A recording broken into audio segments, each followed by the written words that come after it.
नमस्ते जी। मेरा नाम नैन्सी वर्मा है। मैं चंडीगढ़ से हूँ। मैं हाउसवाइफ हूँ। 1 साल पहले मेरी डिलीवरी हुई थी सी सेक्शन से, जिसके करके मेरे को तकलीफ़ बहुत ज़्यादा हो रही थी। मेरी बैक पेन होनी शुरू हो गई थी, जिससे मैं घर का कोई भी काम नहीं कर पाती थी।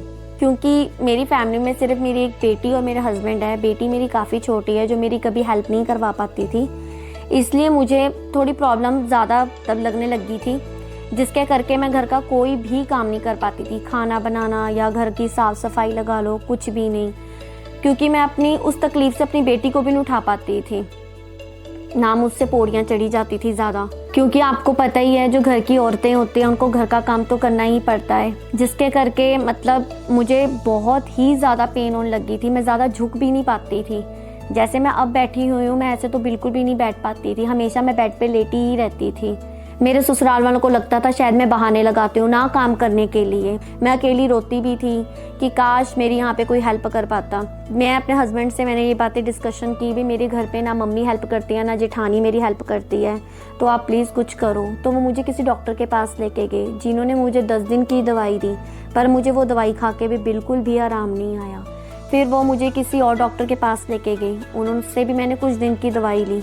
वो दवाई खा के मेरे को बिल्कुल भी आराम नहीं आया। ऐसे करते करते मैंने 3-4 डॉक्टर से मिली हूँ, पर मुझे किसी से भी आराम नहीं आया। वो पेन किलर देते थे थोड़ी देर के लिए, तो वो पेन बैठ जाती थी, पर वो पेन फिर मेरी दोबारा उठ पड़ जाती थी। जिस डॉक्टर के पास भी हम जाते थे, वो इतने टेस्ट हमें लिखवाते थे, कभी स्कैन करवाना, कभी एक्सरे करवाना, कभी क्या। तो ये खर्चे कर करके भी हम इतने दुखी हो चुके थे, जिससे हमारे पैसे भी बर्बाद हो रहे थे और मुझे आराम बिल्कुल भी नहीं आ रहा था। जिस करके मेरे हस्बैंड भी बहुत परेशान रहते थे और मैं भी बहुत परेशान रहती थी।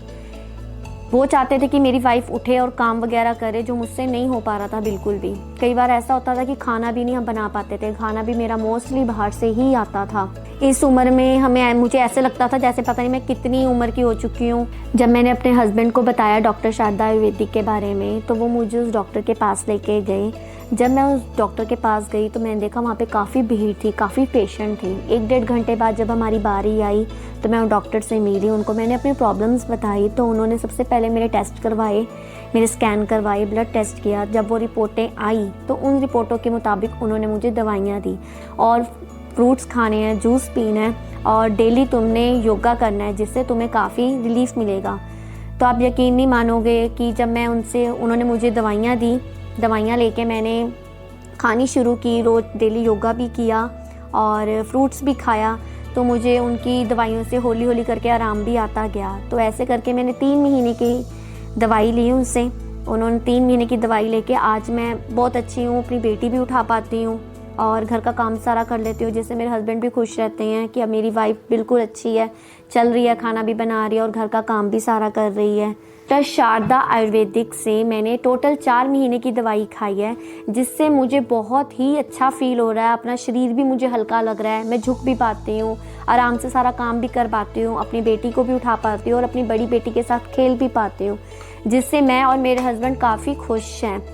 मैं आपको बताना चाहूँगी कि आप अगर कोई मेरी जैसी लेडी है जिसको ये प्रॉब्लम्स होती है, तो आप प्लीज़ डॉक्टर शारदा मैम से ज़रूर मिलिए। Thank you doctor Sharda ma'am कि मैं आपसे मिली हूँ। मैं आपकी पोस्ट देख के आपके पास आई हूँ, मुझे काफ़ी रिलीफ महसूस हुआ है। मैं आपका तहे दिल से धन्यवाद करती हूँ।